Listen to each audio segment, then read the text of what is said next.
And story.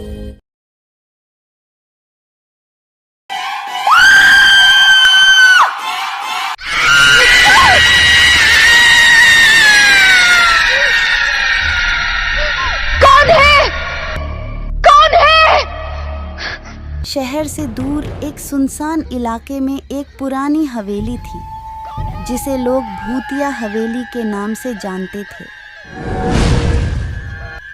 सालों से कोई भी वहां जाने की हिम्मत नहीं करता था। लोग कहते थे कि वहां जाने वाले कभी वापस नहीं आते।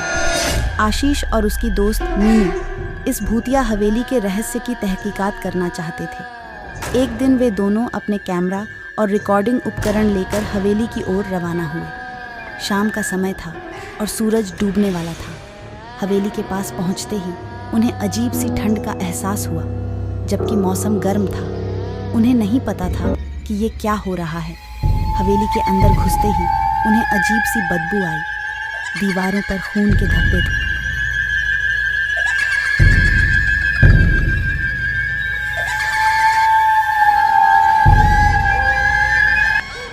और हर चीज़ धूल और मकड़ी के जालों से ढकी हुई थी। इनके हालात गंभीर हो गए थे। फिर भी आशीष ने कैमरा ऑन किया और रिकॉर्डिंग शुरू कर दी। मीनू ने अपने नोट्स निकालकर लिखना शुरू किया।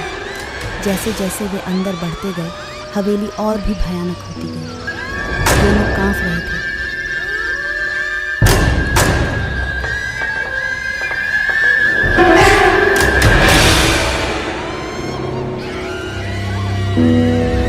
तभी उन्हें एक कमरे के अंदर से धीमी धीमी आवाज़ें सुनाई दी। उन्होंने धीरे से दरवाज़ा खोला। कमरे के अंदर एक पुरानी दादी बैठी थी जो ज़ोर ज़ोर से कुछ मंत्र पढ़ रही थी। उनके सामने एक काले कपड़े में लिपटी हुई गुड़िया रखी थी। मीनू ने डरते हुए पूछा, आप कौन हैं? दादी ने अपने चेहरे को उठाया और कहा, मैं इस हवेली की रखवाली कर रही हूँ। यह हवेली एक श्रापित जगह है। यहाँ आने वाला कोई भी जीवित नहीं बचता। और हाँ सुन बेटा, यहाँ एक बार जो आ जाता है वह कभी वापस नहीं जा पाता है।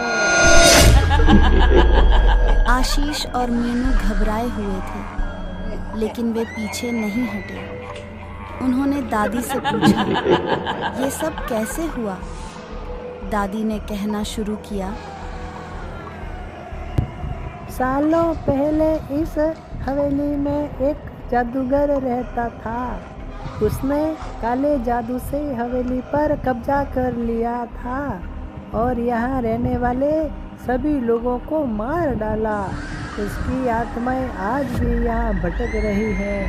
और सुनो, अब तुम्हारा क्या होगा?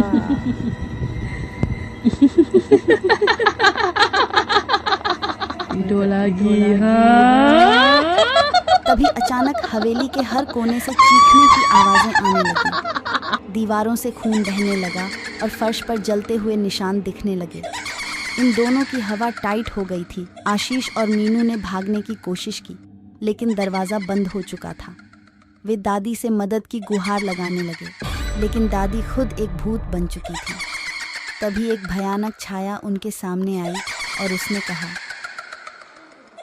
तुम्हारी हिम्मत कैसे हुई यहाँ आने की? अब तुम भी इसी श्राप का हिस्सा बनोगे। मारे जाओगे तुम भी, समझे? कुछ भी कर लो पर बचोगे नहीं। मारे जाओगे, समझे? तुम चाहकर भी निकल नहीं पाओगे, क्योंकि यहाँ के सभी दरवाजे बंद हो चुके हैं। अब तो सिर्फ तुम्हें मरना ही होगा।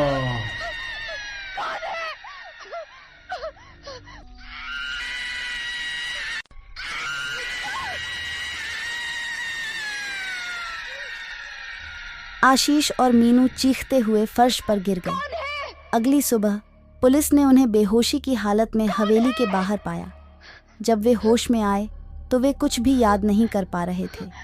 उनके मन में बस एक ही डरावना एहसास था, भूतिया हवेली का श्राप। कहते हैं उस रात के बाद से आशीष और मीनू की जिंदगी बदल गई।